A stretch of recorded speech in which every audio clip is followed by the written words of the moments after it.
Trajimos una Biblia, hermanos. Les invito a que la tomemos con la mano derecha, si es posible. La ponemos en alto y decimos: la palabra de Dios contenida en este libro es la verdad que acepto creer, es la enseñanza que me comprometo a seguir y es la esperanza que me atrevo a confesar. Nada me impide recibirla, nadie me evitará que la haga parte de mi vida y por ningún motivo dejaré de proclamarla. Estoy aquí para leerla, oírla y vivirla diariamente. Amén. Amén. Hermano Eli, venga para acá. He invitado al hermano Eli una vez más a que comparta la palabra del Señor. Insisto porque era bueno para mí descansar un rato y además porque creo que Dios va a hablarnos a través de la palabra que le ha dado a él, a través de su estudio de esta verdad de Dios. A ver, el Noah, que es el experto. Oramos mientras se lo ponen y hasta oramos por ellos. Señor Santo, que le acomoden bien el micrófono. Y gracias porque estás con nosotros, Señor, y algo vas a decirnos hoy, estamos seguros, algo valioso para nuestra vida, que nos anime, que nos aliente, que nos haga mejores personas, si dejamos nosotros que tu Santo Espíritu tome esa semilla y la haga germinar y crecer en nuestro corazón. Que así sea, Dios, que así sea. Hemos declarado que tu palabra es importante, valiosa para nosotros. Por favor, úsala para trascender nuestro corazón y bendecirnos. Te lo pedimos en Cristo Jesús. Amén. ¿Listo? Amén. Sí. Listo. Estamos, gracias hermanos, perdón ustedes, nos faltó un pequeño descanso entre la alabanza, ¿verdad? Para prepararnos y hasta para ir al baño, que no he ido en todo el día. Pero gracias a Dios porque estamos juntos. El mensaje de hoy, amados hermanos, se llama No pare de sufrir. ¿Les suena familiar? Por ahí ciertas personas dicen, para de sufrir, y la gente viene porque la gente quiere eso, pero saben que el mensaje del cristianismo es exactamente lo contrario. El mensaje cristiano es, vamos a sufrir. A la gente quiere no sufrir, pero el mensaje del cristianismo es, vas a sufrir mi hermano, vas a sufrir mi hermana, vas a sufrir mi brother, vas a sufrir mi sister. Vamos a sufrir en esta vida. El mensaje del cristianismo no es, vas a dejar de sufrir, es, Dios está contigo en tu sufrimiento. Dios está contigo y eso me encanta y de eso vamos a hablar en esta tarde. La respuesta bíblica al problema del sufrimiento. Y para introducirme, permítanme comenzar de esta manera, hermanos. ¿Les gustan los juegos de mesa? A mí me gustan los juegos de mesa, mi familia y a mí nos gustan mucho los juegos de mesa. Siempre, cuando éramos chicos, nos juntábamos mucho a jugar los cuatro. Ahora que está mi esposa, Marianita también, nos juntamos todos. Mi hermano le gustan tanto los juegos de mesa que él inventó un juego de mesa. Muy padre, la verdad, inventó. Yo siempre me había preguntado, ¿quién será esa gente rara que inventa los juegos de mesa? ¿No? Esa gente rara que tiene el tiempo, la ociosidad para andar inventando juegos de mesa. Bueno, descubrí que sí es gente rara porque mi hermano es bien raro, la verdad. Pero inventó un juego de mesa, tanto nos gustan. Y últimamente hemos jugado mucho el juego Rummy. ¿Conocen Rummy? Rummy Cube, le dicen unos. Nos gusta mucho a nuestra familia, a mi familia y a mí el juego de Rummy. Tanto que ahora que estamos juntos y yo estoy acá de vacaciones con mi esposa, tuvimos, por cierto, ¿dónde está mi esposa? Que necesito inspiración. Hicimos un torneo, le pusimos temporada invierno 2018 de Rummy y llevamos el marcador, contamos el Rummy se cuenta de otra manera, pero nosotros solo le damos un punto al que gana. Y entonces ahorita vamos empatados nosotros 3 con 4 puntos, Marinita lleva nomás 3, pero en la noche se recupera, ¿verdad mi amor? Donde quiera que estés. Y el otro día pasó algo chistoso y eso es lo que quiero compartirles. Le salió a mi esposa Mariana una ficha justo la que necesitaba para poner una buena jugada, una excelente jugada en el tablero. Pero necesitaba, ahí viene, ya llegó, gloria a Dios. Necesitaba esperar a que los demás dieran su turno y entonces ella podía poner su jugada. Si saben cómo es el Rummy, si no, pues nomás síganme. Y entonces ella estaba muy contenta. Y en eso le toca a mi madre, pone una ficha y deshace toda la jugada hermosa de mi esposa. Y entonces mi esposa dijo algo que nos dio mucha risa porque dijo, pero hay un Dios. Hemos dicho eso, ¿verdad? Pero hay un Dios. Y entonces mi padre le dio, era el turno de mi padre, le dio y otra vez puso la jugada de mi esposa. Y entonces mi esposa dijo, ahí está, sí hay Dios, sí hay Dios. Y entonces yo le di y otra vez le deshice su jugada y mi esposa dijo y nos dio mucha risa, ya no hay Dios otra vez. La verdad es que mala teología mi hermana esposa. Pero ¿a poco no que así somos? Por eso nos dio risa, porque así somos. Nos va todo bien en la vida y que decimos, sí hay Dios, mira, sí hay Dios. Yo veo a mi esposa y digo, mira nada más, sí hay por qué vivir. Porque así somos, ¿verdad? Nos va algo bien en la vida, hay Dios. Vas ahí a tu trabajo, o al centro comercial o lo que sea, y no te toca tráfico, y pasas y dices, ay, gracias Señor que hay Dios. Y luego pasas al estacionamiento y está todo el estacionamiento lleno, pero encuentras un lugar justo enfrente de la puerta y que dices, ay Dios, sí, los dioses del estacionamiento están bendiciendo mi camino. Pero ¿qué pasa? ¿Qué pasa cuando todo nos va mal? ¿Será que cuando todo nos va mal, cuando no tenemos dinero, no tenemos que comer, nuestra familia está en problemas, nuestros amigos no nos quieren, en el trabajo nos tienen envidia, perdemos el trabajo, no tenemos suficiente para el gasto, ¿será que ahí también podamos decir, sí hay Dios? ¿Será que ahí también podamos decir, hay Dios? ¿Será que sí, hermanos? ¿Saben que de eso vamos a hablar hoy? Y este es todo un problema. Es más, hay gente que dice que no cree en Dios por eso, porque hay sufrimiento, porque hay dolor, porque hay maldad en el mundo.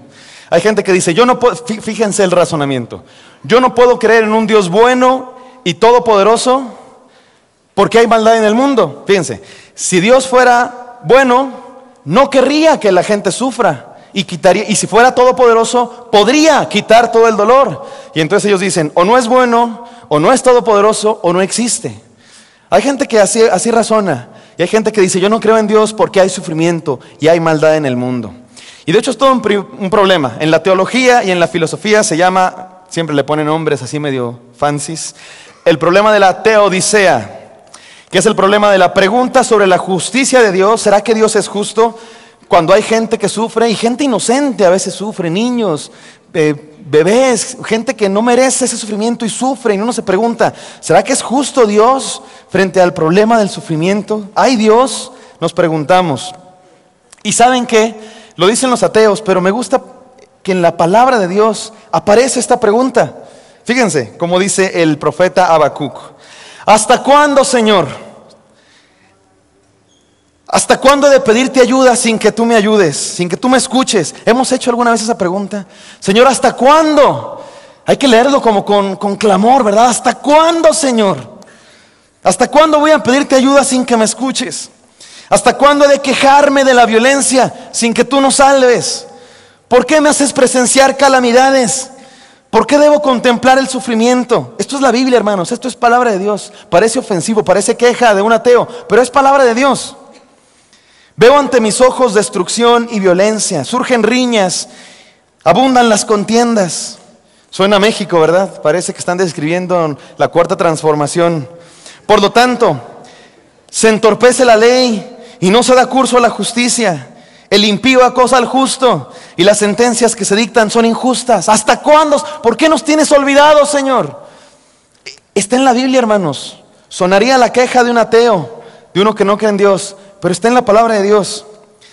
Los salmos están llenos de cosas así.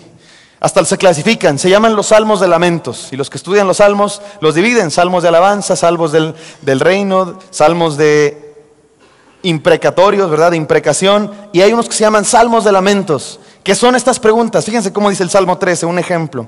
¿Hasta cuándo, Señor, me seguirás olvidando? Es palabra de Dios. Se vale orar estas cosas. Usted puede hacerlo. ¿Hasta cuándo me seguirás olvidando, Señor? ¿Hasta cuándo esconderás de mí tu rostro? ¿Hasta cuándo he de estar angustiado y he de sufrir cada día en mi corazón? ¿Hasta cuándo el enemigo me seguirá dominando? Más aún en la Biblia, el libro de Job. ¿Se acuerdan de Job, el que sufrió un montón? Todo el libro se trata de eso, de sufrimiento de alguien que no lo merece, de sufrimiento inocente, de sufrimiento que pareciera injusto. ¿Por qué sufrimos? Es la pregunta del libro de Job. Y el libro de Job responde a esa pregunta. Para terminar, hasta Jesucristo oró así. Hasta Jesucristo dijo eso. Y de hecho, curiosamente, lo hizo citando un salmo, citando palabra de Dios. Jesús se sabía la palabra de Dios. Jesús leía la palabra de Dios y la utilizaba para expresar lo que sentía. Y expresó esto desde la cruz. Palabra de Dios, el Salmo 22. Y Jesús lo repitió en la cruz y dijo: Dios mío, ¿por qué? ¿Por qué me has abandonado? Me encanta que la Biblia, el profeta Habacuc, Job, los salmos y hasta el mismo Señor Jesucristo oraron esto, porque estoy seguro que nos sentimos identificados. Y a veces, sí o no, no me respondan, pero sí o no, a veces hemos orado así: Señor, ¿por qué? ¿Por qué a mí? ¿Por qué me pasa esto? ¿Por qué estoy sufriendo? ¿Por qué hay injusticias? ¿Por qué me despidieron de mi trabajo? ¿Por qué me dio esta enfermedad? ¿Por qué se destruyó mi matrimonio? ¿Por qué mi hijo está haciendo esta tontería? ¿Por qué mis padres no me quieren? ¿Por qué mis amigos me abandonan? Estoy seguro que todos aquí hemos sufrido, ¿sí o no? Es más, levante la mano. ¿Quién nunca en su vida ha sufrido? Nunca. Todos hemos pasado por eso y la palabra de Dios nos entiende y nos da un mensaje para nosotros en esta mañana, tarde o lo que venga siendo. Por eso, hermanos, no pare de sufrir, es el mensaje de hoy. Recordando el año que pasó, mirando hacia el año que viene, aprendamos que, aunque la vida está llena de dolor, podemos encontrar sentido en ella, porque sí hay Dios, aún en medio del dolor, aún en medio de las cosas que parecen injustas, sí hay Dios. Y eso es lo que vamos a hablar en esta tarde. Vamos a leer la palabra de Dios, vamos a responder estas preguntas, pero sobre todo vamos a entender cómo hay que enfrentar el dolor. ¿Les parece bien, hermanos? ¿Quieren acompañarme en esta aventura? Vamos a pedirle al Señor que nos guíe. Señor, guíanos. Habla tú, Señor, aquí. Nadie es digno de compartir tu palabra, Señor, pero por tu gracia, por tu misericordia, guíanos, háblanos, transfórmanos y permítenos entender lo que tú quieres. En el nombre de Jesús, amén. Voy a comenzar, hermanos, haciendo estas preguntas, porque tenemos preguntas y porque la palabra de Dios las hace. ¿Por qué? ¿Por qué Dios no acaba el sufrimiento? ¿Por qué nos permite sufrir? ¿Por qué sufrimos? Primera pregunta. ¿Es el sufrimiento contradictorio con la existencia de un Dios bueno y todopoderoso? ¿De verdad hay contradicción, como dicen algunos ateos agnósticos? Vamos a responder esa pregunta y permítanme comenzar así, con dos ejemplos. El primero de ellos se llama Bart Ehrman, es un señor, una persona, Bart Ehrman.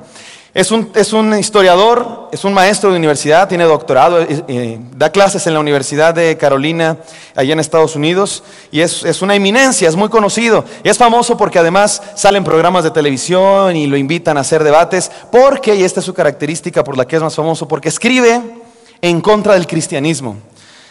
Yo lo leí mucho en la universidad porque me interesó ver qué pensaban algunos historiadores no cristianos sobre el cristianismo. Y él estudia los libros del Nuevo Testamento desde el punto de vista académico, como historiador. Pero él habla en contra del cristianismo, ¿no cree? Y es más, él escribe un libro sobre el Nuevo Testamento y él dice que los evangelios están falseando la historia de Jesucristo. No los evangelios, sino las personas que juntaron los evangelios y los pusieron como Biblia. Según él, ignoraron otros escritos, etcétera, etcétera. Y por supuesto está equivocado y es muy fácil notar sus prejuicios. Es lo que yo hice en mi tesis, por si a alguien le interesa, pero no voy a hablar de eso. Lo que me interesa acá es que era cristiano antes de ser un historiador que escribía en contra del cristianismo. Era cristiano, no solo era cristiano, quiso ser pastor. Estuvo en un seminario en Chicago, Moody. Hizo su licenciatura, después hizo su maestría y su doctorado en un seminario muy importante en Estados Unidos, quizá el más importante, Princeton, donde mismo que estudió mi pastor. ¿Se acuerdan mi pastor que vino hace unos meses? Ahí mismo, de hecho se conocieron. Era cristiano y quería ser pastor. Y ahora es un hombre que habla en contra del cristianismo. ¿Y saben cuál es su excusa? Porque es pura excusa para no creer en Dios y en el cristianismo. Esta es su excusa, la misma que ya les platiqué. No puedo creer en un Dios, dice él, bueno y todopoderoso, siendo que en el mundo hay sufrimiento y maldad. Segundo ejemplo, se llama C.S. Lewis o C.S. Lewis. Es la misma historia de este otro Bart Ehrman, es la misma historia pero al revés. C.S. Lewis comenzó siendo ateo y justamente por esa razón él decía, yo soy ateo porque no puedo creer en un Dios bueno y todopoderoso frente a la realidad de que hay sufrimiento en el mundo. Sin embargo, C.S. Lewis encontró la palabra de Dios, encontró gente que lo orientara y terminó creyendo en Dios justamente porque encontró en Dios y el cristianismo una respuesta al problema del sufrimiento. Y de hecho escribió un libro, se lo recomiendo a cualquiera que quiera profundizar en este tema, que así se llama, El problema del dolor. Y él dice, en Dios encontré respuesta al problema del dolor. Por lo tanto, esta pregunta es contradictorio, la existencia de un Dios bueno y todopoderoso frente al sufrimiento es una mera excusa, no es un problema intelectual. El que no cree en Dios no es un problema intelectual, es un problema de decisión del corazón. No quiero creer en Dios y pongo excusas, porque se puede creer en Dios. Y además, este es mi primer argumento, hay un montón de argumentos para la existencia de Dios. como para que ese simple argumento del sufrimiento destrone a todos los demás. Miren, tengo una lista entera acá. El origen del universo. Hablan los científicos, los cosmólogos, que hubo una explosión, un Big Bang del cual empezó todo, pero hablan de un principio de todo el universo. Yo me pregunto, ¿y ese principio quién lo empezó? ¿Por qué? Ellos pueden explicar más o menos, aunque muchas veces se equivocan, pero más o menos pueden explicar qué pasa en el universo. Pueden calcular distancias, pueden calcular masas, pero no pueden explicar por qué. ¿De dónde? ¿Qué había antes? ¿Quién? ¿Cómo es posible que el mundo esté ordenado? Ese es el segundo, el ajuste fino. ¿Saben cuántas variables existen? Son necesarias para la vida. Variables milimétricas, precisas. La distancia de la Tierra al Sol, la temperatura a la que bulle el agua, la temperatura de la Tierra, la inclinación de la Tierra. Tantas variables, millones de variables milimétricas, que si una de ellas no existiera, la vida no existiría.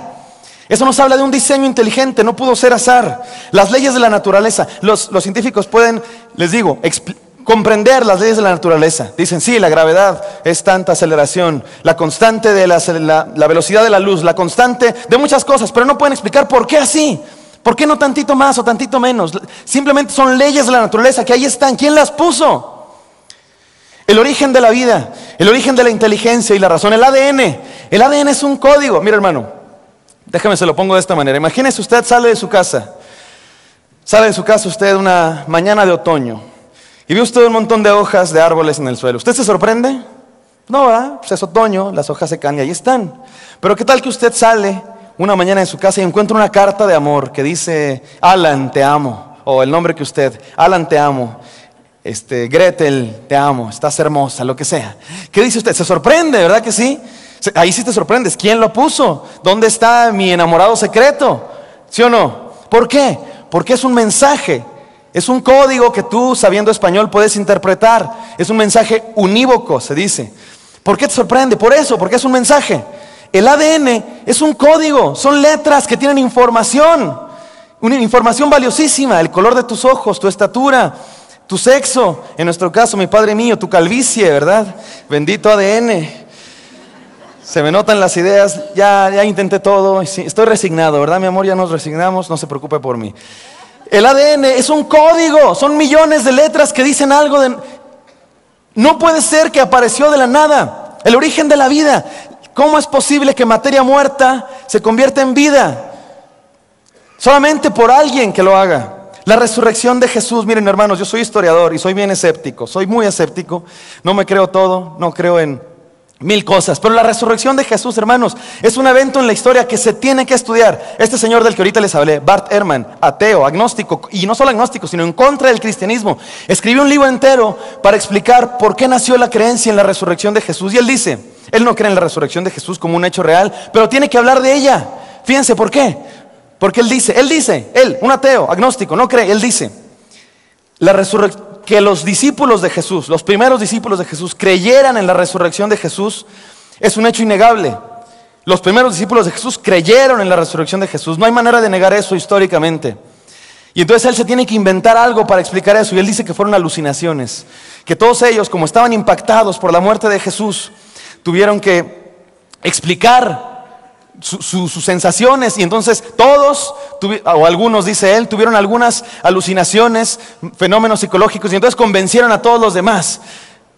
Yo digo, no es más fácil creer que sí pasó, porque sí pasó, lo creo con todo mi corazón. Y por último, estas dos, a esto quería llegar, todo lo demás fue pura charla, a esto quería llegar: moralidad objetiva y maldad. Miren hermanos, cuando un ateo dice, yo no creo en Dios porque hay maldad en el mundo, porque hay sufrimiento en el mundo, ¿sabe qué le podemos responder uno? A ver, tú eres ateo, ¿de qué me estás hablando con que hay maldad? Si no crees en Dios, ¿cuál es tu parámetro para decir cuál es lo bueno y cuál es lo malo? Objetivamente, por supuesto, subjetivamente puedes decir, pues porque no me gusta, pero objetivamente, ¿cuál es la maldad? Sin Dios no existe la moralidad objetiva. Existiría solamente una moralidad subjetiva que depende de tus gustos, pero ¿qué tal que al otro sí le gusta? Objetivamente no existe, no puede existir. No hay un punto de referencia, no hay un estándar, una medida que te diga qué es lo bueno y qué es lo malo. Sin Dios no existe, simplemente no puedes tener eso. Sin Dios, simplemente el mundo está a la deriva y no hay maldad y no hay bien, simplemente es lo que cada quien quiera. ¿De qué me estás hablando tú que eres ateo, que no puedes creer en Dios por la maldad? Si eres ateo, no tienes razón de creer en la maldad. Mírenlo, les pongo este ejemplo.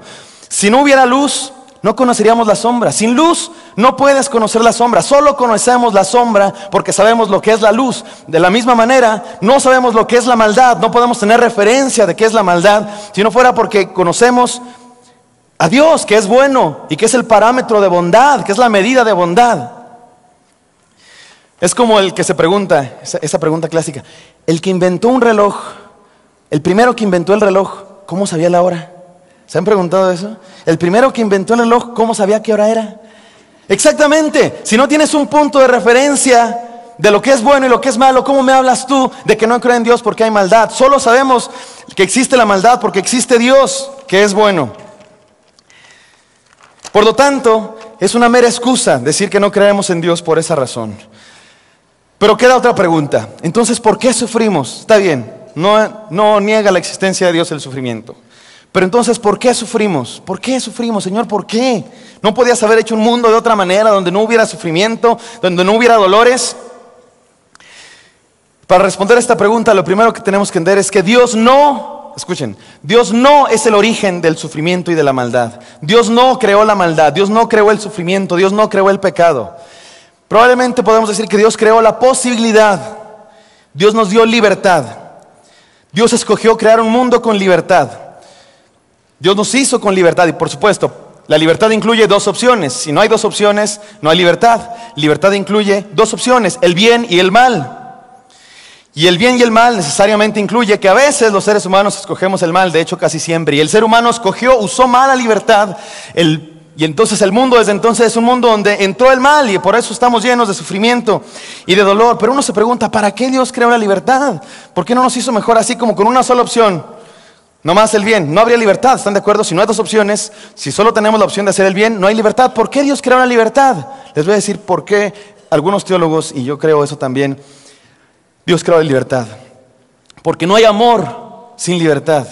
Porque Dios quiere un mundo con amor y no hay amor sin libertad. El otro día vimos una película, mi esposa y yo, ahí acostados, estábamos cansadísimos, pero quisimos ver esta película, del 92. No habían nacido muchos de ustedes en el 92, la mayoría sí.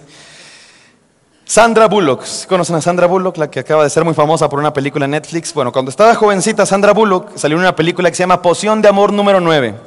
Y trata de una señora que hace pociones para diferentes cosas y hace una poción para enamorarse. No les voy a contar toda la película, solamente esto. Ni la vean, la verdad está aburrida, ¿verdad? Pero de esto se trata más o menos el argumento un poco. Desde el 92, ¿qué se esperaba? ¿No? Hace 30 años, imagínense. El personaje se quiere enamorar a una muchacha, entonces se pone la poción de amor, se pone así, es como un entonces se lo pone y luego le hablas a la muchacha y se enamora perdidamente. No tiene manera de no enamorar. ¿No me habrás hecho esto tú, mi amor? Me estás emocionando, ¿verdad? Pero solo dura 4 horas. Después de 4 horas tienes que volverte a poner para que siga enamorada la susodicha o el susodicho. Y entonces está ahí enamorándola y cada 4 horas tiene que poner. Pero llega un punto en el que hace una pausa y dice, ¿qué estoy haciendo? Esto no es amor. ¿Están de acuerdo ustedes, verdad? Eso no es amor. La estoy obligando. Prácticamente no tiene opción de no enamorarse. Eso no es amor. ¿Están de acuerdo? Que si no hay opción de no hacerlo, entonces no es amor. Es su única opción, es obligación. No tiene de otra. Dios quería eso. Podríamos decir que para Dios valía la pena, fíjense, valía la pena un mundo con la posibilidad de sufrir y de que hubiera maldad, porque hubiera amor en el mundo. Porque hubiera la posibilidad de amar también. Porque el amor es el bien supremo, es Dios mismo entre nosotros. Y esto es muy claro. Hay muchas cosas que si no fuera por la oposición, lo malo, no tendríamos. Muchas cosas muy valiosas, valores, virtudes, que si no fuera por la maldad, lo malo que se le opone, no las conoceríamos. Podemos ponerlas en la pantalla mientras las voy diciendo, por favor. No hay amor sin libertad. No hay valor sin peligros. No hay valor sin peligro. Si no hubiera peligros, no había valor, no había valentía. No hay tenacidad sin dificultades. No conoceríamos lo que son las aflicciones, la paciencia, si no fuera por las aflicciones. No habría desarrollo de un buen carácter, de un carácter sin adversidad. No habría confianza si no fuera porque hay miedo. No habría fe si no fuera porque hay duda. No habría esperanza si no fuera porque hay carencias, necesidades. No habría compasión si no fuera porque hay sufrimiento. Un montón de cosas que valoramos, que decimos, qué maravilloso es esto, qué bueno que el mundo es así. Lo maravilloso, las historias hermosas que a nosotros nos impactan y decimos, qué padre que exista gente así, que Dios haga estas cosas en el mundo. No las conoceríamos si no fuera por la oposición, lo malo. Es una de las respuestas al porqué del sufrimiento. El libro de Job tiene como tema central esto, el dolor humano. Conocen la historia de Job, ¿verdad? Usted va a ver el libro de Job, es un libro largo, 42 capítulos, si no me equivoco. El primer versículo, la primera palabra que dice el libro de Job es esta. En la región de Uz había un hombre recto e intachable, que temía a Dios y vivía apartado del mal. Este hombre se llamaba Job. Era un hombre bueno, recto, justo, que temía a Dios. ¿Y qué le pasó, hermanos? De todo, ¿se acuerdan? De todo, de todo. Perdió todas sus propiedades, todo su ganado, todo lo que tenía lo perdió, incluyendo sus hijos. Tenía 10 hijos, todos se murieron. Venía un siervo y le decía, perdiste todo. Venía el otro, perdiste todo lo de acá. Y finalmente hasta su propia salud perdió. Ya ni como dicen aquellos, ¿verdad? Bueno, lo bueno es que hay salud, lo importante es que hay salud. Bueno, Job ni salud tenía, no podía decir eso porque perdió todo. ¿Por qué? Es la pregunta del libro, ¿por qué? Vinieron 3 de sus amigos, Elifaz. Ese es mi nombre, en realidad, me dicen Elí, pero me llamo Elifaz, ¿verdad que sí? No, no es cierto. Aunque hubiera estado mejor, la verdad. Elifaz, Bildad y Zofar. Vinieron con Job y le dijeron, Job, te está pasando todo esto por tu pecado. Has sido malo, porque así es el mundo, así es la justicia. Haces algo malo, te va mal, y al que le va mal es porque algo malo hizo. Y Job dice, no, no acepto, no. Y sus amigos le decían, ve y pide perdón y dile a Dios, he sido malo. Y Job decía, no, no es cierto, no me lo merezco. Otra razón será, pero no por mi maldad, porque yo he sido justo. Y tenía razón Job. Después vino un cuarto, Eliú, y le dijo, oye, ¿qué te pasa? O sea, ¿estás juzgando a Dios? ¿Estás diciendo que Dios no es justo? Y Job llegó a cuestionar la justicia de Dios. A decir, bueno, tal vez Dios no es tan justo, tal vez porque no, en serio no me lo merezco. Y tenía razón, ese es el mensaje del libro. Hay gente que dice otras cosas, pero ese es el mensaje del libro. Sí, todos somos pecadores, y Job también era pecador seguramente, pero no merecía, ese es el punto del libro, que no merecía el castigo que le estaba pasando. Y Job dice, no, a lo mejor hasta llegó a cuestionar a Dios. Finalmente, es una serie de discursos, todo el libro son muchos discursos, larguísimo el libro, si ustedes quieren leerlo, pero la verdad es difícil. Y hasta Dios estuvo en silencio, y hasta el capítulo 38 por ahí, Dios empieza a hablar. Y Dios aparece en un gran torbellino y le dice a Job, Job, ¿cómo te atreves a cuestionarme? Yo soy Dios. ¿Dónde estabas tú cuando yo creé los cielos y la tierra? ¿Dónde estabas tú cuando yo llené con agua los mares? ¿Dónde estabas tú? Yo soy Dios, yo tengo el mundo en mis manos. Y finalmente Job se satisface, se calma su angustia y Dios le regresa todo lo que tenía por el doble. Tenía 10 caballos antes, le da 20. Tenía 20 cabras, le da 40, el doble siempre. Curiosamente de los hijos, antes tenía 10 y después le volvió a dar 10, no el doble sino 10. Y algunos se preguntan ¿por qué? Pues porque los 10 primeros que había tenido no los perdió, los verá en la eternidad y eso es muy bonito. Pero preguntémonos, ¿qué nos enseña el libro de Job sobre el sufrimiento? ¿Por qué sufrimos? Hay varias opciones. Síganme en estas opciones a ver cuál les parece que es la acertada. ¿Por qué hay sufrimiento? Número 1, por una apuesta entre Dios y el acusador. ¿Se acuerdan que el acusador llegó con Dios y le dijo, mira tu siervo Job, te bendice, pero nomás porque tiene todo, pero a ver, quítale algo de lo que tiene? Entonces, ¿sufrimos? ¿Será que sufrimos por eso? ¿Por una apuesta entre Dios y el acusador? ¿Será por la ley de la retribución? Esta ley que dice, el que hace mal le va mal, el tramposo se cae al pozo. ¿Será por eso? Porque todos somos pecadores. Porque todos somos pecadores y todos merecemos castigo, por eso sufrimos. Por cuestionar a Dios, Job cuestionó la justicia de Dios. ¿Será que por eso sufrimos?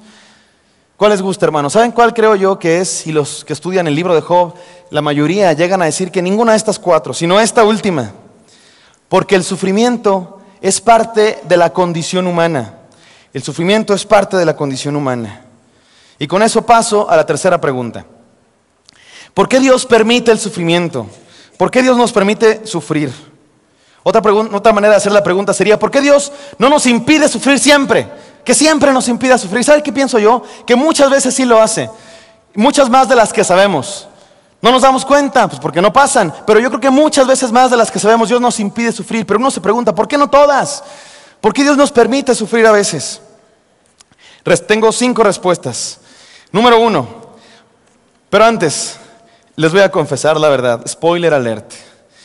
¿Por qué Dios permite el sufrimiento? ¿Saben qué es lo que me respondo en última instancia? Como dijo el pastor hace unos domingos. ¿Por qué Dios nos permite sufrir a veces?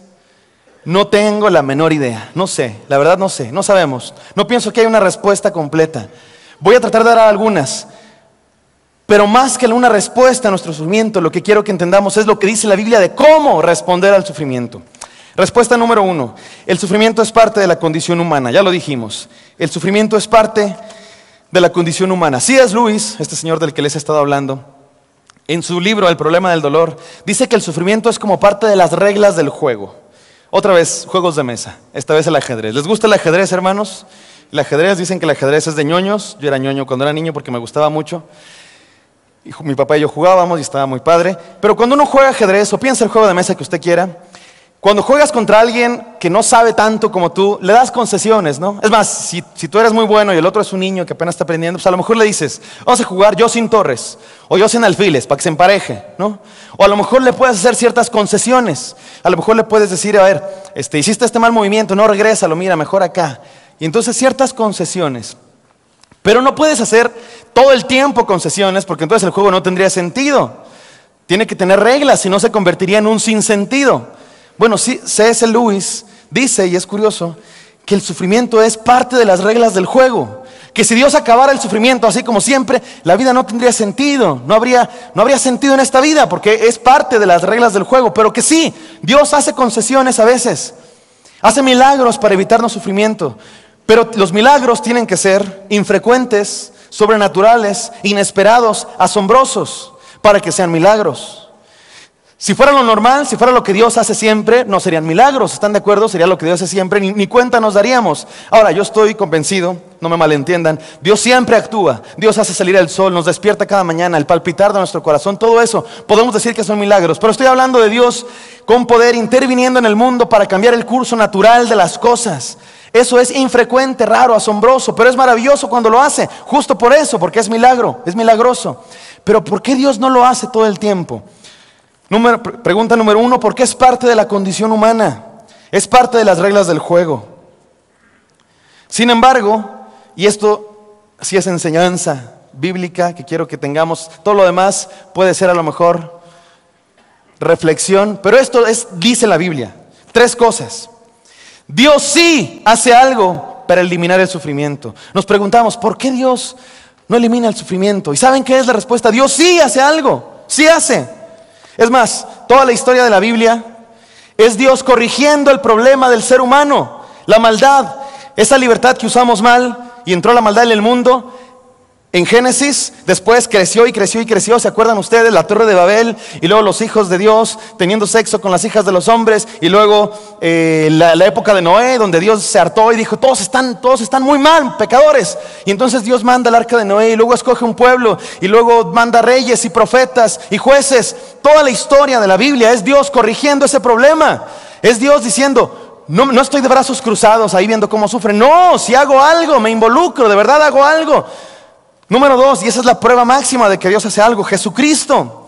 Jesucristo vino y resucitó para terminar con la maldad. Para eso vino Jesucristo. Esa es la mayor prueba de que de parte de Dios hay voluntad para eliminar el sufrimiento. Y finalmente, en el final de los tiempos, Dios restaurará a la humanidad a ese estado inicial que Dios planeó para nosotros de bienestar. Dios finalmente sí acabará con toda la maldad y todo el sufrimiento. Esa es nuestra esperanza. Miren cómo dice Apocalipsis. Pude haber escogido muchos otros textos, pero este me gusta.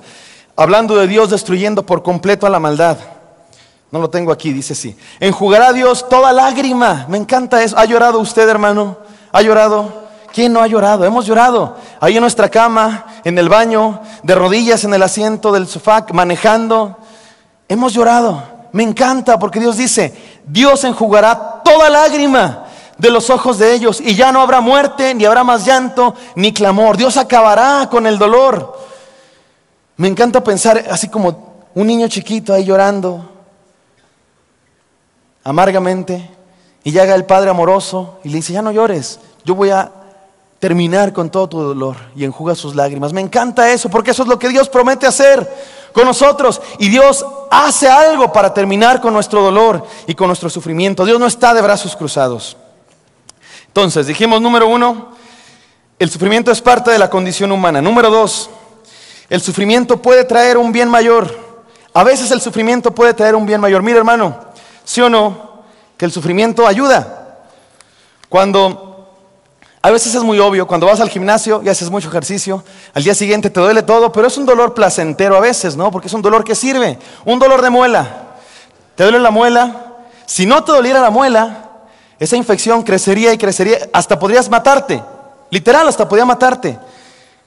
El dolor advierte de un mal mayor, nos advierte que hay peligro. Y entonces vamos al doctor, nos curamos. Una infección sin dolor puede ser mortal. Por eso el dolor a veces es para un bien mayor o para eliminar un mal mayor. Y creo que espiritualmente es lo mismo. Espiritualmente es lo mismo. A veces el dolor nos ayuda a evitar un mal espiritual mayor. Miren lo que dice la palabra de Dios. 7 cosas que el sufrimiento hace para bien. Número 1, para preservar vida, para conservar la vida.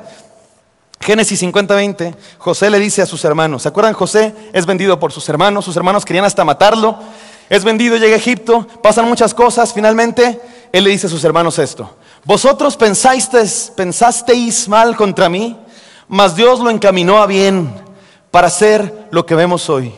Y sigue, para mantener en vida a mucho pueblo. A veces el dolor sirve para mantener vida, a veces el dolor sirve para traer algún beneficio. Romanos 8:28 dice: y sabemos que a los que aman a Dios todas las cosas les ayudan a bien. Esto es, a los que conforme a su propósito son llamados. No sé cómo le hace Dios. No es que Dios haga el mal, sino que Dios usa el mal y de él puede traer bien, para traer justicia y paz. Hebreos 12 dice: es verdad que ninguna disciplina al presente parece ser causa de gozo. ¿A quién le gusta la disciplina? A nadie le gusta que lo regañen, a nadie le gusta ser disciplinado. Es causa de tristeza. Y sigue diciendo: pero después da fruto apacible de justicia a los que en ella han sido ejercitados. El sufrimiento trae también paciencia. Miren cómo dice Santiago 1:2. Hermanos míos, tened por sumo gozo cuando os halléis en diversas pruebas. Fíjese, por sumo gozo cuando se hallen en... Mi amor, ¿qué crees? Me despidieron del trabajo, ya no tengo trabajo. ¡Qué gozo! Decimos, ¿verdad? No. Dice el doctor, licenciado, los estudios dicen que usted tiene una enfermedad terminal. ¡Qué gozo! Decimos, ¿verdad que no? Pero la Biblia dice: tened por sumo gozo cuando se hallen en pruebas. ¿Por qué? ¿Por qué? Por esto, Romanos 5:3-4 dice: y no solo esto, sino que también nos gloriamos en las tribulaciones, sabiendo que la tribulación produce paciencia. La tribulación nos hace mejores, nos hace pacientes. La paciencia produce prueba y la prueba esperanza. Segunda de Corintios 4:17 dice que el sufrimiento también produce gloria, porque esta leve tribulación momentánea produce en nosotros un cada vez más excelente y eterno peso de gloria. En el Evangelio de Juan, Jesucristo dice: voy a ser glorificado cuando yo sea glorificado. Y a menudo le dice a sus discípulos: cuando yo sea glorificado. ¿A qué se refiere? Cuando yo sea glorificado. ¿Saben a qué se refiere? A estar en la cruz, a morir en la cruz, a sufrir la muerte más horrible que podía existir en aquella época. Morir en la cruz, glorificado. Esa es la prueba más grande de la gloria de Dios. Morir en la cruz, sufrir. ¿Cuál dice usted que es la prueba más grande de la gloria de Dios? Una gran luz, una gran aparición, las galaxias, un gran trueno, cascadas enormes, montañas, el universo entero. No, ¿sabe cuál es la prueba más grande de la gloria de Dios? Sufrir en una cruz. Y los cristianos, también esa es nuestra gloria, sufrir por Cristo. Vivir en este mundo de pecado, en este mundo caído de corrupción, donde hay maldad, glorificando al Señor. Esa es nuestra gloria. Los cristianos de hace algunos 2000 de años, más o menos, poquito menos, morían por Cristo, literal morían por Cristo. Y se sentían bien de hacerlo así, daban gloria a Dios y decían: yo quiero ser parte de los sufrimientos de Cristo. Y morían devorados por bestias, quemados en la hoguera, crucificados, empalados por Jesucristo. Y morían felices, con sentido. Y usted y yo a veces sufrimos: ay, es que no me aceptaron en la UNAM, es que el Cruz Azul no fue campeón. Y sufrimos y lloramos. Es que me despidieron del trabajo. Tengo otras cosas mayores que sí son feas y son pruebas. Gloriémonos en eso, porque es ser como Cristo. Pero hay más aún. Para disciplinarnos, dice Proverbios, porque Jehová al que ama castiga, como el padre al hijo, a quien quiere.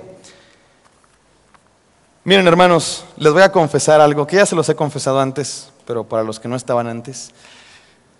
Mi madre es una madre excelente, la mejor madre del mundo, la mejor mamá que Dios ha mandado a esta tierra. ¿Verdad que sí? Y es, la verdad que sí, un poquillo sobreprotectora. Poquito sobreprotectora. Hoy en la mañana no nos daba tiempo de desayunar porque había que venir aquí a instalar todo y nos mandó lunch. Ya tengo 30, hermanos, ya tengo 30. Ya estoy casado y nos sigue mandando lunch a mi esposa y a mí. Cuando yo era niño, todos los días, fuera verano, invierno, no importa, aunque estuviéramos a 40 grados centígrados en el calor de Chihuahua, me mandaba así con la chamarrota, bufanda, guantes, de esos calzoncillos térmicos, ¿verdad? Y dice el meme, porque tu mamá tiene frío. Y me cuidaba muchísimo. Yo veo a los niños, salgo y veo con este frío, veo a los niños ahí todos despechugados, sin suéter, sin chamarra. Yo digo, Señor, ¿por qué no pude ser así? Porque esos niños no están sufriendo, se están forjando en el frío, están siendo forjados. Yo digo, así deberían ser todos los papás, para que los niños aprendan, adquieran defensa, se hagan fuertes, porque eso los curte, eso los forja, ¿verdad? No sé, a lo mejor estoy diciendo puras tonterías, puede que sí, pero lo que quiero decir es esto. Porque claro, mi mamá me ponía todo y ahora ya me enfermo con cualquier vientecito, ya me da toda la pulmonía del mundo, porque mi mamá me cuidaba mucho. Por eso no hay que cuidar a los niños, no es cierto.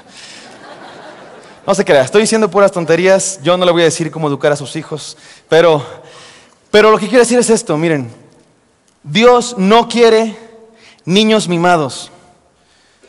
Somos hijos de Dios y Dios no nos sobreprotege. Porque Dios no quiere niños mimados. Dios quiere cristianos maduros. Y a veces para eso es necesario pasar por la prueba, pasar por el dolor. Dios quiere que seamos cristianos maduros. Y eso no necesariamente que Dios infrinja el dolor, repito, sino que Dios usa la circunstancia para disciplinarnos, para hacernos mejores. ¿Sí o no, hermanos? ¿Sí o no? Que muy a menudo las circunstancias más dolorosas de la vida son las que nos traen a Dios. Y repito, a veces es que Dios nos disciplina por ellas, a veces son simples desgracias que pasan, pero Dios de eso puede hacer algo bueno. ¿Sí o no? No me respondan. Pero sí o no que aquí hay muchísimos que vinieron a Dios, que conocieron a Dios, que se entregaron a Dios por una situación fea, por una crisis, por un dolor, por un sufrimiento. Una hermana escribió Bendita Cárcel, un poema que se llama Bendita Cárcel. Bendita cárcel, la cárcel es un lugar feo. ¿De qué me estás hablando? Pues porque en la cárcel conocí a Dios, en la cárcel me entregué al Señor. A veces el sufrimiento transforma, nos enfrentamos, tocamos fondo y decimos, no quiero seguir siendo igual, me quiero entregar a ti. Dios puede sacar del sufrimiento algo bueno. Por último, C.S. Lewis dijo, es que lo leí su libro de El problema del dolor esta semana, traigo mucho que decir sobre él. Dijo esto, vean, Dios nos susurra en el placer, nos habla en la conciencia, pero nos grita en el dolor. El dolor es el megáfono de Dios para despertar a un mundo sordo. Dios puede tomar nuestro sufrimiento y hacer algo maravilloso. Respuesta número 3. El sufrimiento es subjetivo. Hermanos, ¿saben cuál es la tragedia más grande del mundo? ¿Ustedes saben cuál es la tragedia más grande del mundo? ¿Saben cuál es? La de uno. La de uno. Siempre uno piensa que su tragedia es la más grande. ¿A poco no? Nos pasa algo y Señor, ¿por qué a mí? Y a lo mejor usted está pensando, este chamaco, este joven de 30 años, todavía es joven a los 30, ¿no? Este joven de 30 años, ¿qué va a saber de sufrimiento? Yo sí he experimentado. Y saben que a lo mejor tienen razón. De hecho, les confieso la verdad, sí, la verdad es que no es como que yo haya experimentado grandes sufrimientos en la vida. Tengo unos padres maravillosos, tuve esa fortuna de nacer, gracias a Dios, en una familia hermosa, con una mamá hermosísima, guapísima y un papá inteligente. Guapo también, por supuesto. Me parezco a él, ¿verdad? ¿Qué voy a decir? Es que eso de la calvicie, no. Sí te pasaste, padre. Pero le doy gracias a Dios. Porque mi vida ha sido maravillosa, nunca me ha faltado nada. Cuando éramos chavitos, mi hermano y yo, tal vez la familia estaba en peores condiciones económicas, pero la verdad ni me di cuenta, ni cuenta me di. Siempre he tenido amor, siempre he tenido cosas, siempre he tenido vestido. No le voy al Cruz Azul, ¿qué más puedo pedir, no? Que se quejen los que le van al Cruz Azul, eso es dolor, ¿no? Pero yo qué puedo, yo le voy a la América, el mejor equipo de México, ¿de qué puedo quejarme? No se crean, pero es la verdad. De hecho, un poco creo que esta época de mi vida es como la que materialmente me ha ido un poco menos bien que antes, peor, ¿verdad? Porque cuando vivía en casa de mis padres, claro, pues que me daban todo, no pagaba luz, no pagaba agua, no pagaba renta, no pagaba nada, ni papel de baño, ¿verdad? Ahora que me salí de mi casa, estoy casado, antes podía usar el dinero para lo que fuera, ahora tengo que comprar, ¿verdad? Despensa, champú, jabón, papel de baño y esas cosas que uno usa. Pero ¿saben qué descubrí? Que da igual, uno es igual de feliz, eso no es lo que... Es más, nos robaron la casa, yo no sé qué clase de rateros nos robaron, cómo lo hicieron, pero se llevaron mucha ropa se llevaron, todos mis pantalones se llevaron, y luego de las camisas, yo no sé cómo lo hicieron, pues es que era verano, porque solo se llevaron las de manga corta, todas las de manga larga las dejaron, de veras, yo me quedé así, ¿por qué no se llevaron todo? ¿Qué? No entendí, pero se llevaron mucha ropa mía, y entonces... Antes tenía bastante ropa, antes tenía, hagan de cuenta, 7 pantalones de mezclilla. Ahora tengo 2, pero ¿saben de qué me di cuenta? Uno es igual de feliz con 2 pantalones de mezclilla que con 7. Uno es igual de feliz cuando puede salir a comer fuera a menudo que cuando tiene que usar el dinero para pagar la luz, el cable, no tenemos cable, que tenemos luz, agua y el papel de baño, ¿verdad? Uno es igual de feliz. Lo que quiero decir es que el sufrimiento es subjetivo. Hay mucha más gente que sufre muchísimo, y en serio, hay mucha más gente que sufre mucho más. Y a veces nosotros estamos, ay Señor, ¿por qué a mí? Es subjetivo, es más, no podemos quejarnos porque ¿saben qué, hermanos? La persona que más sufrió en el mundo, la que más sufrió, infinitamente más, Jesucristo, Dios en persona, sufrió los latigazos, el rechazo, los clavos, la cruz. Pero no solo eso, sufrimiento físico, muchos sufrieron eso también en la cruz. El sufrimiento espiritual, toda la ira de Dios derramada sobre Jesucristo, algo que nunca experimentaremos por la gracia de Dios. Él la sufrió por nosotros. Por eso nuestro sufrimiento viene a ser nada comparado al sufrimiento de Jesucristo. Jesús sufrió por nosotros y está con nosotros. Me hace pensar eso, Dios sufriendo. ¿Ustedes creen que Dios puede sufrir? Otra vez hablamos de paradojas. ¿Se acuerdan que hablábamos de paradojas el domingo pasado? ¿Jesús es hombre o es Dios? Sí, ¿se acuerdan de eso? Esta es otra. ¿Dios puede sufrir o es imposible que Dios sufra? Yo creo que sí. ¿Cuál? Sí.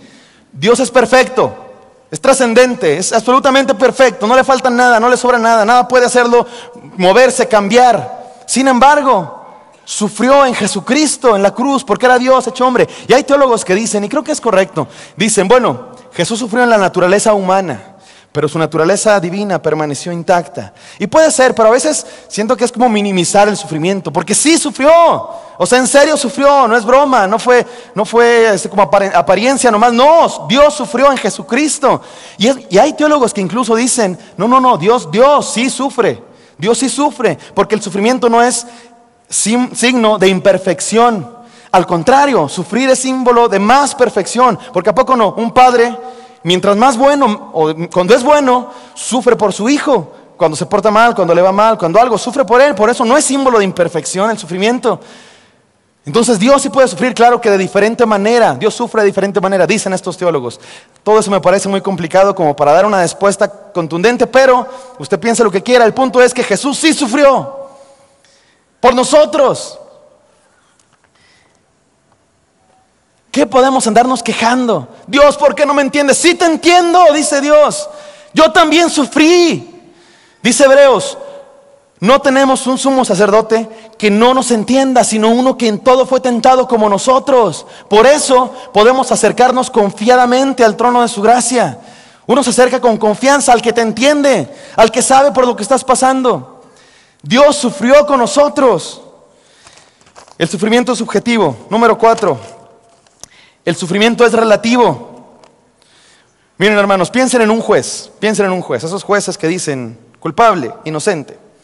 ¿Qué necesita un juez para hacer un juicio justo? Un juicio justo, ¿qué necesita? Pruebas, información, evidencias, testimonios. Si hay grabaciones, una grabación. Mientras más mejor, ¿están de acuerdo? Mientras más mejor para dar un juicio justo.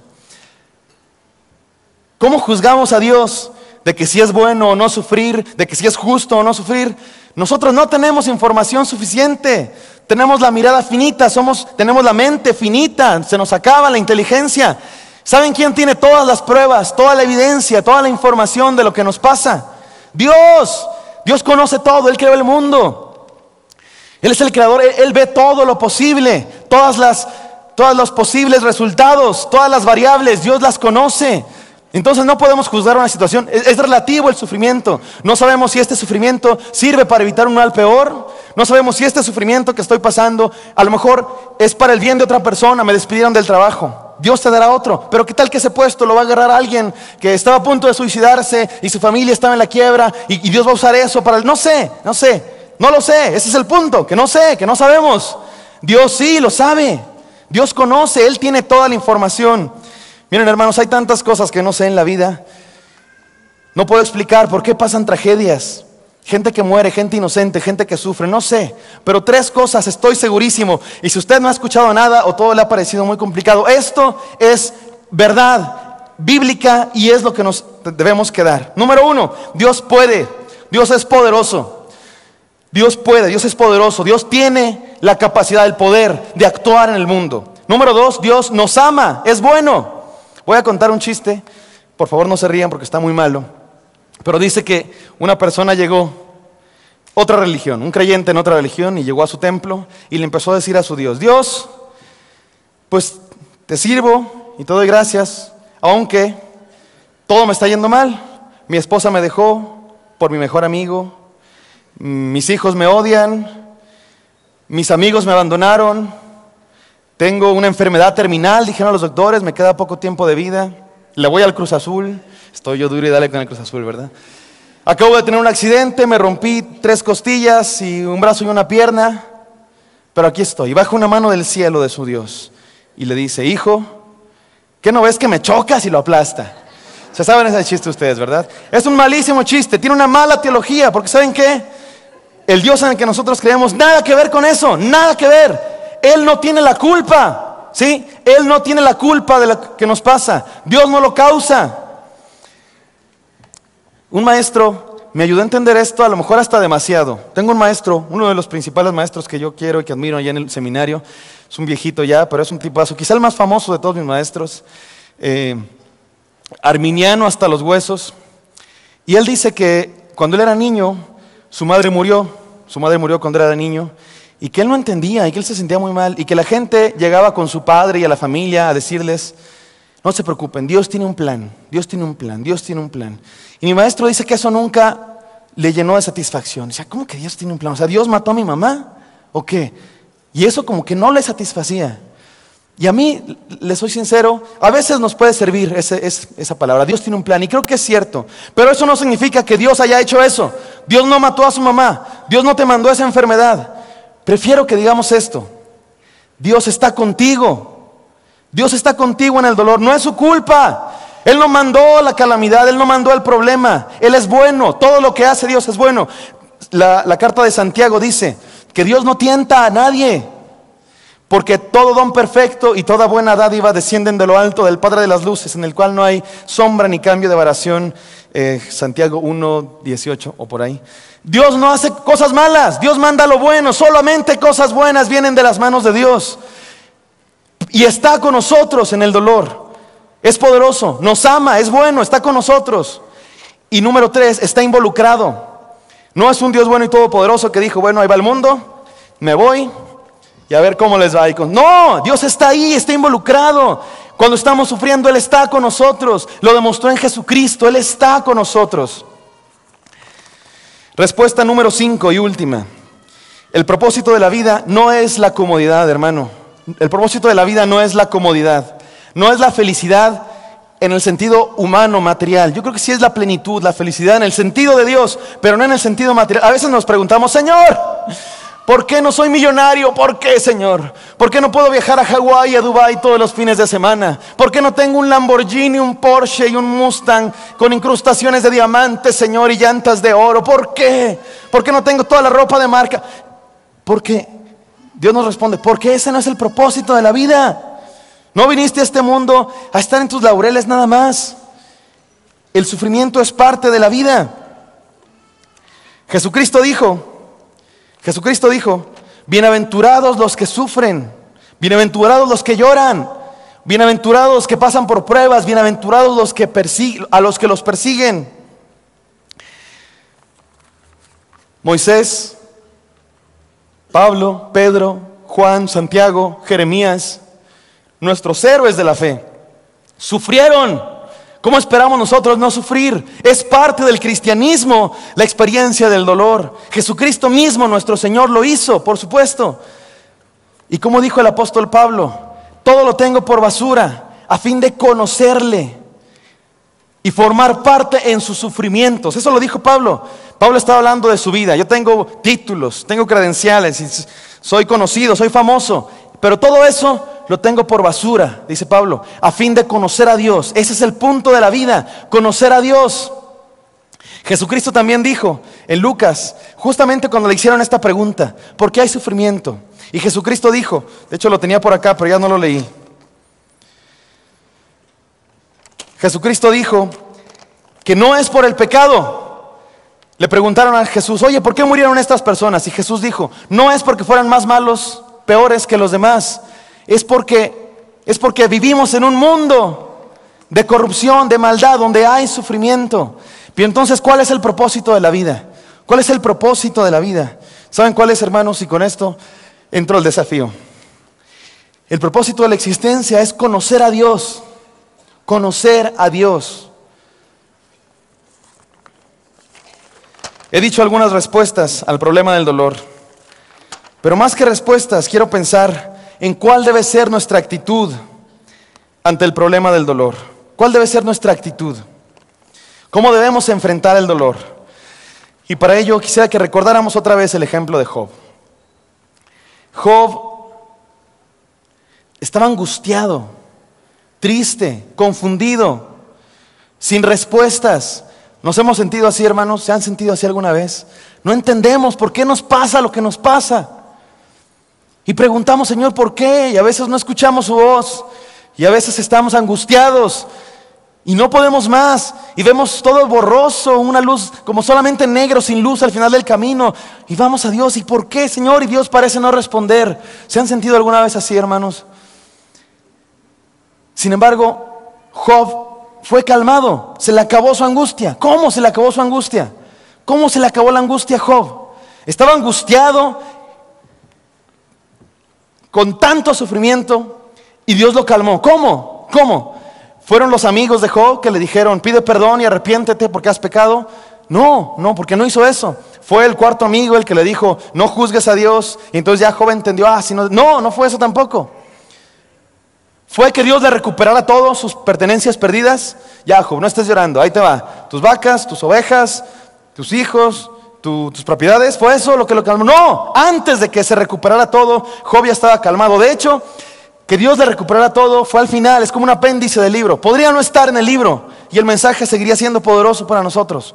¿Cuándo se calmó Job? ¿Cuándo obtuvo satisfacción? ¿Cuándo se le acabaron sus preguntas? Porque no se le respondieron. Dios no bajó y le dijo, mira, lo que pasa es que sufriste por esto y por esto. No, ni siquiera se respondieron sus preguntas. Fueron destruidas sus preguntas. ¿Cuándo? Cuando se encontró con Dios, cuando conoció a Dios, cuando supo quién es Dios.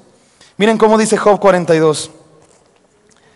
Ahora escúchame, dijiste, ahora escúchame, yo voy a hablar, yo te cuestionaré y tú me responderás, dijo Dios. Y Job respondió, de oídas había oído hablar de ti, pero ahora te veo con mis propios ojos. Por tanto me retracto de lo que he dicho y me arrepiento en polvo y ceniza. Todas las preguntas de Job encontraron respuesta. No encontraron respuesta, fueron destruidas cuando encontró a Dios. Me encanta eso. Me recuerda una canción que compuso mi padre. Mi padre es un romanticón y le compuso una canción de amor a mi madre. Se las canto, el corito nada más para que vean ustedes. Es una canción de amor. Voy a utilizar de inspiración a mi esposa, porque si no, no me sale así como con... Fíjense, me parece a mí muy poético y sirve para ilustrar esto. Dice la canción.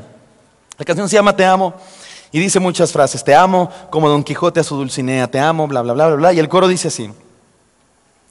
Todas las preguntas que se hace un hombre, no sé si se responden o se me olvidan. Cuando puedo ver mi rostro en tu mirada y sentir de piel a piel el latido acelerado de tu alma. ¿Sí o no está hermoso? Todas las preguntas que se hace un hombre, todas las preguntas, no sé si se responden o se me olvidan. Cuando puedo ver mi rostro en tu mirada y sentir de piel a piel el latido acelerado de tu alma. Qué hermoso, ¿sí o no? Todas las preguntas, no sé si se responden o se me olvidan. El punto es que ya no me importan, porque te veo a ti, mi amada, dice la canción. Es un poeta, ¿sí o no? Con razón, Sena, un aplauso a la canción del pastor. Pero me encanta decirlo ahora, porque lo mismo con Dios, hermanos, lo mismo con Dios. Todas mis angustias, todas mis preguntas, ¿por qué esto? ¿Por qué aquello? ¿Hasta cuándo, Dios? ¿Por qué? No sé si se responden o se me olvidan. El punto es que ya no están, porque te tengo a ti, Señor. Tú eres lo que necesito, tu presencia, estás conmigo. Conocerte más, eso es el todo del hombre, hermanos, conocer a Dios. Hay un meme que anda circulando en Facebook, muy cursi y todo, pero tiene razón. Que este nuevo año nuestro único propósito sea conocer más a Dios. Suena cursi, pero tiene toda la razón. Que eso sea nuestro propósito de año nuevo, que eso sea el todo de nuestra vida. Conocer más a Dios, hermanos. De eso se trata la vida, de acercarnos más a Dios. En esta iglesia no predicamos legalismo. No hagas esto, no hagas aquello, no fumes, no digas groserías. Está bien, no hay que hacer esas cosas, pero ese no es el punto. El punto es conocer a Dios, enamorarse del Señor, apasionarse por Él. Que Él sea el todo de nuestra vida. De eso se trata la existencia. Termino con 3 desafíos, 3 enseñanzas que nos desafían. Número 1, y que nos enseña el libro de Job. Dios es mucho más sabio y grande que nosotros. Hermanos, Dios es mucho más sabio y grande que nosotros. Por eso no vale cuestionar, no vale preguntar. Él creó el universo y las galaxias y las partículas subatómicas, desde lo más grande hasta lo más pequeño. Él sabe, Él entiende el mundo a la perfección. Él sí entiende el mundo, nosotros no. Nuestra comprensión es minúscula comparada con lo que Dios sabe. Por eso podemos confiar en Él. Ya dijimos que es poderoso, que es bueno y que está involucrado. Por eso podemos confiar en Él. Número 2, Dios tiene el mundo en sus manos, incluso lo caótico. Me encanta decir esto, porque a veces siento que está complicado y no lo entendemos y nos parece nomás como mitología bíblica. Dice el libro de Job, habla de 2 bestias que parecen, algunos dicen que son dinosaurios, otros dicen que son figuras mitológicas, el Leviatán y el Behemoth. ¿Han escuchado ustedes hablar de estas bestias? Si ustedes leen la descripción del Leviatán, parece un dragón. Dice que con cola larga, con escamas como grandes escudos, duros, y que por su boca avienta fuego. Es un dragón, dicen algunos. Algunos que interpretamos la Biblia de otra manera, yo pienso que es un cocodrilo y un hipopótamo. El Leviatán es el cocodrilo, el Behemoth es un hipopótamo. ¿Por qué? En Mesopotamia existen estos animales, en toda esa región en la que habitaban el pueblo de Dios y donde muy probablemente esté influido este texto de la antigüedad, del libro de Job. Y en esas culturas, el hipopótamo y el cocodrilo son símbolos del caos, de lo que no comprendemos, de lo que está fuera de nuestra comprensión, de lo maravilloso, de lo que no podemos nosotros dominar.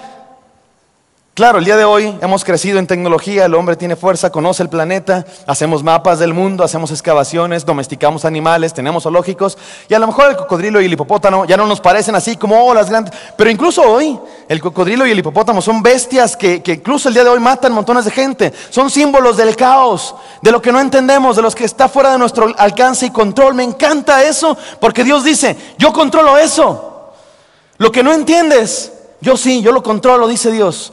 Lo que está fuera de tu alcance, a mí me hace los mandados, dice Dios. Yo lo tengo en mis manos.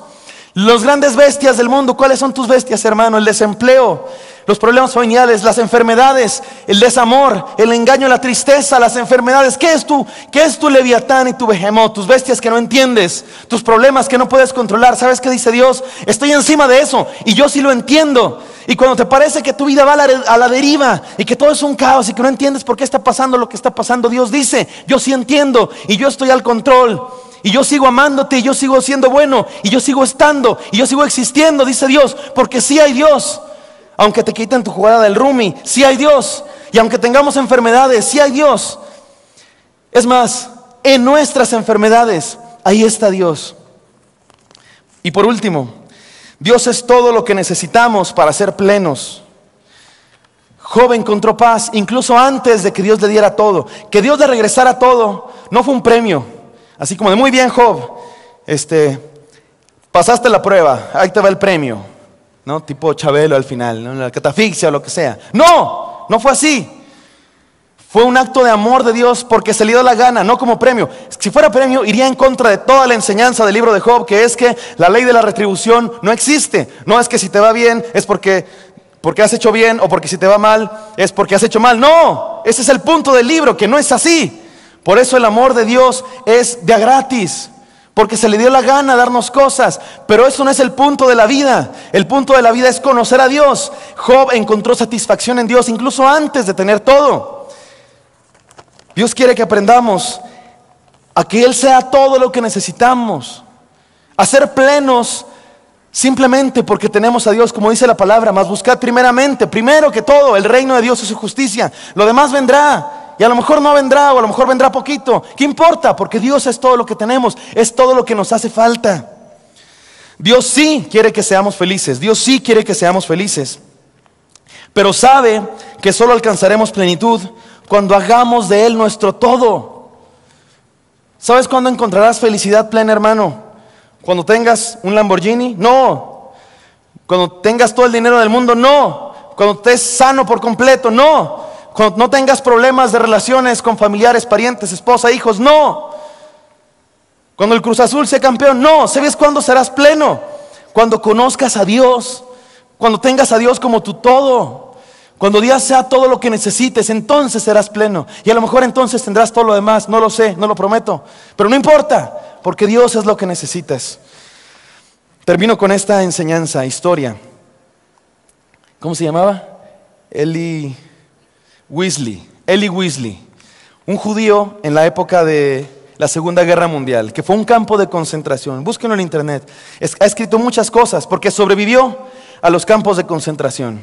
¿Qué cosa más horrible que un campo de concentración, hermanos? Y sobrevivió y ahora se dedica a escribir cosas al respecto de su experiencia. En los campos de concentración mataban niños, mataban todo el que no les sirviera para trabajar, los mataban. A los débiles, algunas mujeres, algunos hombres viejos, a la gente de tercera edad, niños, los mataban, simplemente los mataban. Los que podían trabajar, los obligaban a trabajar hasta que se enfermaran y ya no pudieran trabajar y entonces los mataban. Terrible. Y ahí estaba Eli Weasley, un ucraniano, polaco, no sé, judío, creyente en Dios, que cuenta en una de sus historias que un día estaba él trabajando, yo no sé qué haciendo, y frente a ellos mataban a las personas, justamente para causar terror, para tener controlados a la gente. Y mataban niños. Y dice que estaban ahí los niños colgados, un tipo de crucifixión en un poste. Y los niños, por ser débiles, por ser más chiquitos, tardan más en morir porque son ligeros. Y la crucifixión es todo un problema de peso, de ahogarse. Y ahí están viéndolos sufrir, viéndolos gritar, mientras trabajaban. Y cuenta Eli que le preguntó a su amigo: ¿tú eres creyente? ¿Eres judío? Dime, ¿dónde está tu Dios? Mira a tu alrededor, ve esta cosa terrible. ¿Dónde está tu Dios? Y me parece muy interesante lo que contestó Eli, porque no era cristiano, era judío, sin embargo usó una figura que parece cristiana. ¿Dónde está tu Dios?, le preguntó, y Eli contestó: ahí está, colgado con esos niños también. Me encanta. ¿Dónde está Dios en el dolor? Ahí, Dios está con nosotros. Con heridas también, y nos puede enseñar: mira, yo también sufrí. Dios está con nosotros, hermanos. Enfrentemos el sufrimiento con sentido, porque sí hay Dios. Sí hay Dios, en medio del dolor hay Dios. Vamos a responderle al Señor esta enseñanza. Bendito Padre, aquí está tu pueblo, Señor. Todos, Señor, hemos sufrido. ¿Quién de nosotros no ha llorado, Señor? ¿Quién de nosotros no ha clamado por dolor, Señor? Todos hemos sufrido. Por eso venimos a ti, Señor, porque tú también experimentaste el dolor, Señor, y tú también hasta te sacrificaste por nosotros, Señor. Por eso podemos decir que sí hay Dios, un Dios bueno, un Dios todopoderoso, un Dios involucrado. Señor, permítenos entender que tú eres Dios, no nosotros. Tú eres Dios todopoderoso, el que creó los cielos y la tierra. Tú tienes el mundo en tu control, Señor, incluso el caos lo tienes en tus manos. Y Señor, eres todo lo que necesitamos. Permítenos entender eso, Señor, vivir así, reconociendo que tú eres todo lo que necesitamos para ser plenos. Sigan orando, mis hermanos, y si alguien le quiere decir a Dios: Señor, yo entiendo que tienes razón. Todas mis preguntas desaparecen, Señor, cuando te veo a ti. Quiero conocerte más, Señor, que eso sea mi todo. Conocerte y conocerte más, Señor. Y encontrar sentido aún en los dolores de la vida. Si alguien le quiere decir eso al Señor, levante su mano ahí en su lugar. Quiero conocerte, Señor. ¿Alguien quiere decirle eso a Dios? Levanta tu mano en tu lugar. Dios te bendiga. Gloria a Dios por los que están levantando su mano. Dios los bendiga. Dios los bendiga. Pueden bajar. ¿Alguien más quiere decirle al Señor: Señor, yo quiero conocerte? Que este año mi principal propósito sea conocerte más y encontrar plenitud en ti y solo en ti. Si alguien quiere decir eso, levante su mano. Última vez. Dios los bendiga. Gloria a Dios. Levanta tu mano si quieres decirle eso al Señor. Dios te bendiga. Dios los bendiga. Pueden bajar su mano. Mira, Señor, aquí está tu pueblo. Señor, un pueblo que habita en un mundo, Señor, caído, donde hay maldad, donde hay sufrimiento. Permítenos encontrar sentido al dolor, Dios, y experimentarte a ti y conocerte a ti con todo nuestro corazón. En el nombre de Jesús. Amén.